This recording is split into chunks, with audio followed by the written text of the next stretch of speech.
नमस्कार। 8 से 9 मई 2025 की मध्य रात्रि को पाकिस्तानी सेना ने सैन्य बुनियादी ढांचे को निशाना बनाने के इरादे से पूरी पश्चिमी सेना पर भारतीय वायु क्षेत्र का कई बार उल्लंघन किया। यही नहीं, बल्कि पाकिस्तानी सेना ने नियंत्रण रेखा पर भारी कैलिबर वाले हथियारों से गोलीबारी भी की। अंतर्राष्ट्रीय सीमा और नियंत्रण रेखा पर लेह से लेकर सरक्रीक तक 36 स्थानों पर 300 से 400 लगभग ड्रोनों का इस्तेमाल घुसपैठ का प्रयास करने के लिए किया गया। भारतीय सशस्त्र बलों ने काइनेटिक्स व नॉन काइनेटिक साधनों का उपयोग करके इनमें से कई ड्रोन्स को मार गिराया। इतने बड़े पैमाने पर हवाई घुसपैठों का संभावित उद्देश्य वायु रक्षा प्रणालियों का परीक्षण करना और खुफिया जानकारी इकट्ठा करना था। ड्रोन के मलबे की फोरेंसिक जांच की जा रही है। प्रारंभिक रिपोर्ट्स से पता चलता है कि वे तुर्की के असीस गार्ड सोंगर ड्रोन्स हैं। इसके उपरांत रात में पाकिस्तान के एक सशस्त्र यूएवी ने भटिंडा सैन्य स्टेशन को निशाना बनाने की कोशिश भी की, जिसे पकड़ा गया और उसे निष्क्रिय कर दिया गया। पाकिस्तानी हमले के जवाब में पाकिस्तान में 4 हवाई रक्षा स्थलों पर सशस्त्र ड्रोन्स लॉन्च किए गए। इनमें से एक ड्रोन एडी रडार को नष्ट करने में सक्षम रहा। पाकिस्तान ने जम्मू कश्मीर के तंगधार, उरी, पुंछ, मेंढर, राजौरी, अखनूर और उधमपुर में भारी कैलिबर आर्टिलरी गन और सशस्त्र ड्रोन्स का उपयोग करके नियंत्रण रेखा के पार गोलीबारी भी की, जिसके परिणाम स्वरूप भारतीय सेना के कुछ जवान हताहत हुए और घायल हुए। भारतीय जवाबी कार्रवाई में पाकिस्तानी सेना को भी बड़ा नुकसान पहुंचाया गया। इसके अलावा पाकिस्तान का गैर जिम्मेदाराना व्यवहार फिर से सामने आया। 7 मई 2025 को रात 8:30 बजे एक असफल अकारण ड्रोन और मिसाइल हमला करने के बावजूद पाकिस्तान ने अपना नागरिक हवाई क्षेत्र बंद नहीं किया। पाकिस्तान अपने नागरिक विमानों को ढाल के रूप में इस्तेमाल कर रहा है, जबकि उसे अच्छी तरह से पता है कि भारत पर उसके हमले से हवाई रक्षा की तीव्र प्रतिक्रिया होगी। यह भारत और पाकिस्तान के बीच अंतर्राष्ट्रीय सीमा के पास उड़ान भरने वाले अंतर्राष्ट्रीय उड़ानों सहित नागरिक विमानों के लिए सुरक्षित नहीं है। यहाँ स्क्रीन शॉट में पंजाब सेक्टर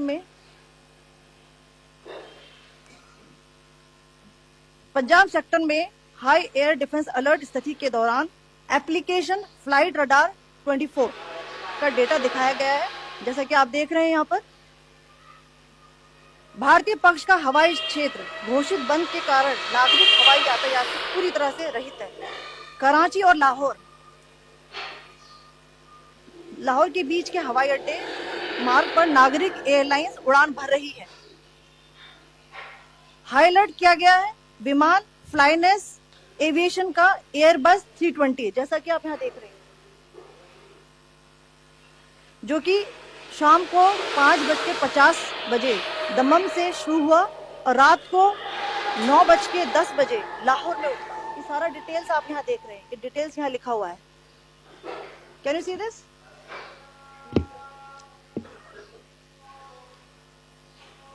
भारतीय वायुसेना ने अपनी प्रतिक्रिया में काफी संयम दिखाया और इस प्रकार अंतरराष्ट्रीय नागरिक विमान सेवा की सुरक्षा सुनिश्चित की। धन्यवाद। जय हिंद। দর্শক শুনলেন, আজকে একটা প্রেস ব্রিফ করা হয়েছে গতকাল যা সব হয়েছে, পাকিস্তান যা সব করেছে সেই সব বিষয়। যেটা বলার চেষ্টা হয়েছে সেটা হচ্ছে যে পাকিস্তান সীমান্তে কিছু হামলা করার চেষ্টা করেছে, গুলিগোলা সব চালিয়েছে, তবে জবাব দেওয়া হয়েছে ভারতীয় সেনার তরফ থেকে। ড্রোন পাঠানো হয়েছিল একটা বড় সংখ্যাতে, সেগুলোকে নিষ্ক্রিয় করা হয়েছে। এইসব ওরা করেছে। আর যেটা উনি একটা ছবি, এই একটা কাগজ দেখিয়ে বলছিল যে পাকিস্তান এতটাই মানে দায়িত্ব জ্ঞানহীন যে মানে দায়িত্ব নিতে চায় না, যে সাধারণ নাগরিকদেরকে ঢাল করছে। এই রকম ঘটনা ঘটছে, কিন্তু ওখানে মানে ফ্লাইট বন্ধ করা হয়নি যে এরকম হচ্ছে পাল্টা কিছু একটা করতে পারে ভারত, মানে এরকম কিছু হয়নি। ওরা মানে ঢাল হিসেবে ব্যবহার করছে।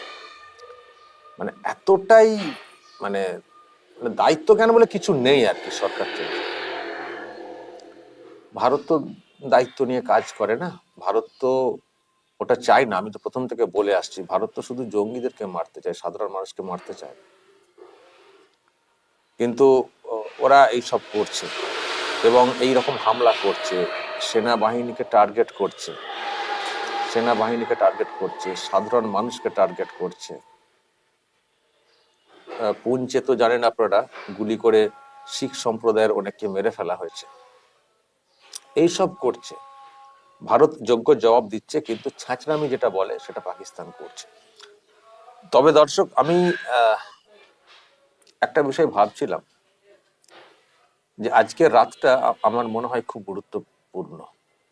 আজকেও কিছু জায়গাতে ড্রোন পাঠানো বা মানে গুলিগোলার শুনছি, উড়ি ওই এলাকা পুঞ্চের দিকটা।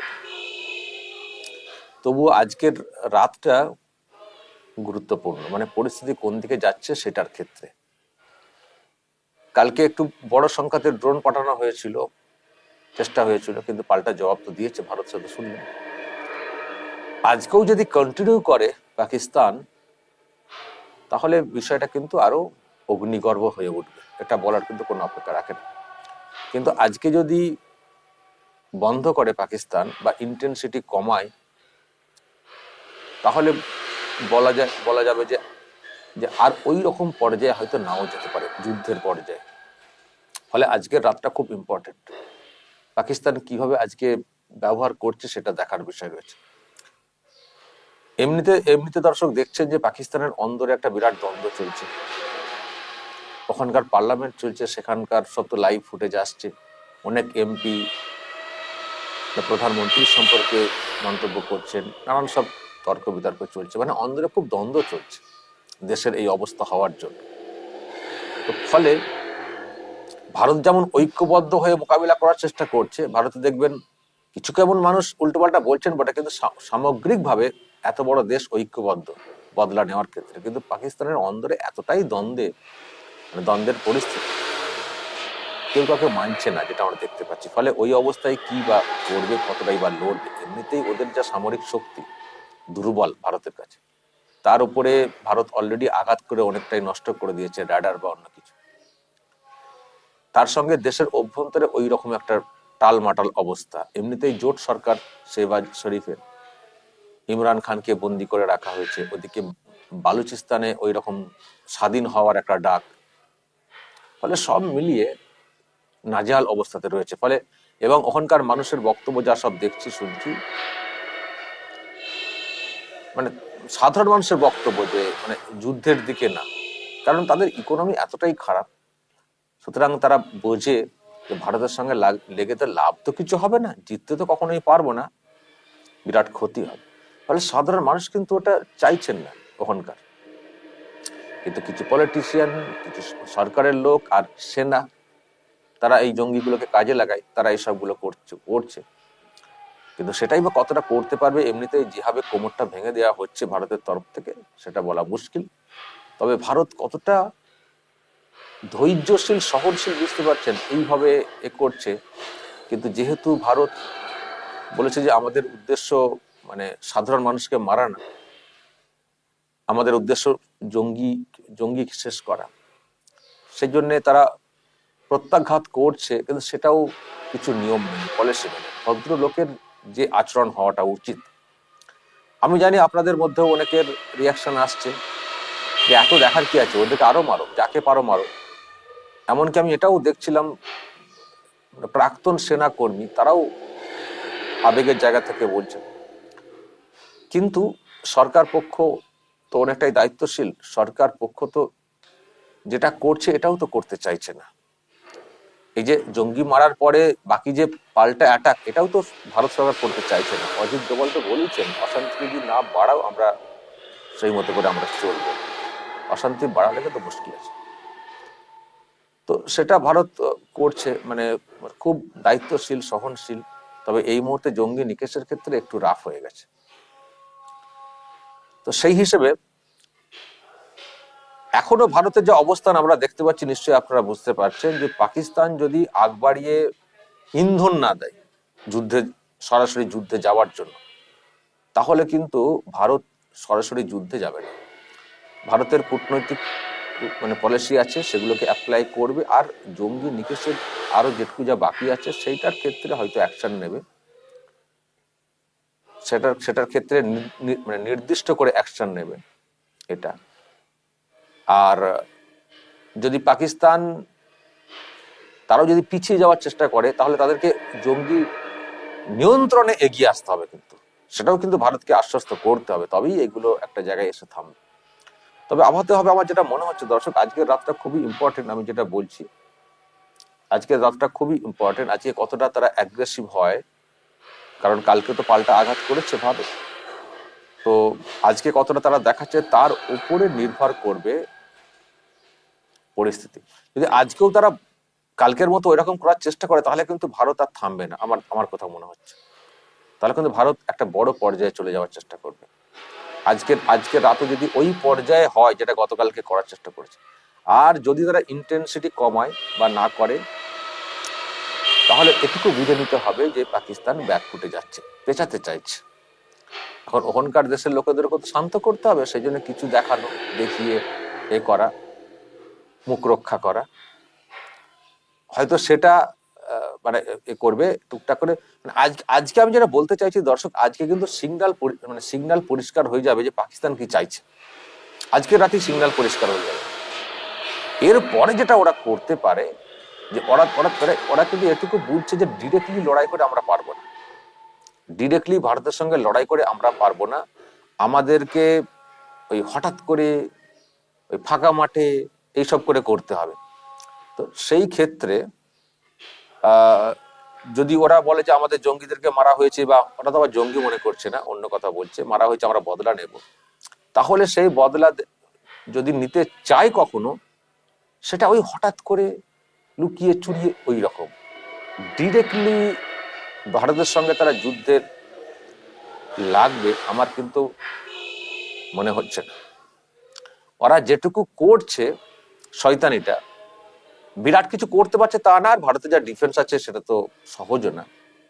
ওই দেশের মানুষকে শান্ত রাখার জন্য, কিছু মুখ রক্ষার জন্য হয়তো কিছু করার চেষ্টা করছে, যদিও সেটা করতে গিয়ে খুব বাজে কাজ করছে, মানে এমন সব করার চেষ্টা করছে সাধারণ মানুষ ক্ষতিগ্রস্ত হতে পারে, সেনাবাহিনী ক্ষতিগ্রস্ত হতে পারে। কিন্তু আমার মনে হয় আজকের পর থেকে আমার লাগছে না পাকিস্তান আর সেই অর্থে এগোবে, তাও বিশ্বাস আমরা সহজে করি না। আজকে রাতটা দেখতে চাই, তবে আজকের রাতে আবার বলছি, আজকের রাতটাই ক্লিয়ার হয়ে যাবে যে পাকিস্তান কি চাইছে। আর পাকিস্তান যদি ব্যাকফুটে যায়, তাহলে আমারও মনে হয় কোথাও ভারত এই মুহূর্তে ওইভাবে হয়তো অ্যাগ্রেসিভ যাবে না, তারা অন্যান্য প্রসেসগুলোকে কন্টিনিউ করবে, কূটনৈতিক প্রসেস, আর জঙ্গি নিকেশ করার জন্য যেগুলো প্রসেস সেগুলো করার করবে। এটা আমার কোথাও মনে হচ্ছে দর্শক। তো দেখা যাক কি হয়।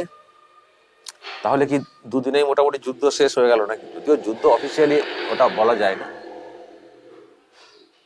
মানে পাকিস্তান অনেক বড় বড় কথা বলছিল বটে, আবার পাকিস্তানের ছোট ভাই নতুন করে হয়েছে বাংলাদেশ, তারাও অনেক কথা বলছিল বটে যে পাকিস্তান জিতে যাবে, হারবে না ভারতের সঙ্গে। ভারত এরই মধ্যে যে ট্রেলার গুলো দেখিয়েছে, যা সব আছে যেগুলো সব দেখিয়েছে, আমার মনে হয় তাতেই পাকিস্তান গুড়িয়ে গেছে। ওখানকার লোকেদের বক্তব্য, এমপিদের বক্তব্য, আর সেনাবাহিনীর ওই হচ্ছে ব্যাপার। ভারতের সঙ্গে লড়তে যাবেন দুটো একটা ছটা ওই ড্রোন পাঠিয়ে, হয় ওইগুলো দিয়ে ভারতকে আক্রমণ করা, ড্রোন পাঠাবেন, ওই মানে মিসাইল পাঠানোর চেষ্টা হবে, ওইসব হয়। যদি ক্ষমতা থাকে সত্যিই যুদ্ধ করার, ডিরেক্টলি এসো, ভারত দেখে নেবে মোকাবিলা কি করে করতে হয়। হুকো আওয়াজ, বাইরে কিছু আওয়াজ, এইসব দেখেছি আমরা, কিছু মিডিয়াকে দিয়ে হাওয়া তোলা, এই বাদবাকি যেটুকু হয়েছে একটাও কিছু করতে পারেনি এখনো পর্যন্ত ভারতের। ওই গুলিগালা, দেখুন গুলি চালিয়ে সীমান্তে একজন দাঁড়িয়ে আছেন জওয়ান, গুলি চালিয়ে মেরে ফেলাম, এটা বিরাট মহত্বের বীরত্বের কাজ হয় না। ওই গুলি চালিয়েছে সীমান্তে একই জায়গায় লাইন বরাবর, মানে লাইন অফ কন্ট্রোল বরাবর বাড়ি, সেখানে গুলি চালিয়ে শিখ সম্প্রদায়ের 16 জনকে মেরে দেওয়া হলো। এগুলো এগুলো বীরত্বের কোনো কাজ না। এগুলো ওই পেহেলগাঁও যেটা হয়েছে ওই সেম টাইপের ব্যাপার। কিন্তু ভারত যেটা করেছে, নির্দিষ্ট করে টার্গেট করে গিয়ে ঘরে ঢুকে মেরে আবার চলে এসেছে, নির্দিষ্ট করে। আম পাবলিককে কিন্তু মেরে আসেনি, আর এরা হচ্ছে আম পাবলিককে গুলি চালাচ্ছে। আবার কি আর বাকি যেটুকু হয়েছিল ওই তার ইন্টেন্সিটি তো যা বললাম, যে ভারতের ওই সামান্য সামান্য বিষয় যেগুলো আছে সেটা দিয়ে রুখে দিচ্ছে। ফলে দর্শক, আমার কোথাও মনে হচ্ছে যে ওরা খানিকটা দিশাহারা হয়ে গেছে। দিশাহারা হয়ে কি করবে খুঁজে পাচ্ছে না, আবার কতটা করবো সেটাও বুঝে বুঝে আসতে পারছে না। সেই জন্য আম পাবলিক বা সেনা ছাউনির দিকে ধেয়ে আসার চেষ্টা কিন্তু বিফলে চলে যাচ্ছে। তবে আমার আবারও বলছি, আমার কোথাও মনে হয় আজকের পর থেকে, আমার কোথাও লাগছে দর্শক, যে আজকের পর থেকে পাকিস্তান ব্যাকফুটে চলে যাচ্ছে। ওরা কিছু করলে ওই লুকিয়ে চুরিয়ে পরে করতে পারে, সেটার দিকে অবশ্যই ভারতকে নজর রাখতে হবে। ভারত যে পুরোপুরি ছেড়ে দেবে ওদের উপরে বিশ্বাস করে, সেটা ঠিক হবে না। নিশ্চয়ই সেটা ভারত সরকার অনেক ভালো বোঝে আমাদের থেকে, সেটা তারা করবে। কিন্তু এই মুহূর্তে আমার মনে হচ্ছে আজকের পর থেকে বিষয়টা আস্তে আস্তে, যে উত্তেজনা বলছিলাম, সেটা নিম্নমুখী। তবে আজকে রাতটা কাটুক, আরো আমরা নিশ্চিত হয়ে যাব। দর্শক, আপনাদের কি মনে হয় কোন দিকে যেতে পারে আজকের রাতটা, কি হতে পারে, আপনাদের কি মনে হয় অবশ্যই বলবেন, আপনাদের ধারণা শেয়ার করব। আর ওভারঅল কি ভাবছে পাকিস্তান, নিশ্চয়ই আপনারা মতিগতি দেখে বুঝতে পারছেন। যা বলার বলবেন এবং নজর রাখবেন আরামবাগ টিভিতে।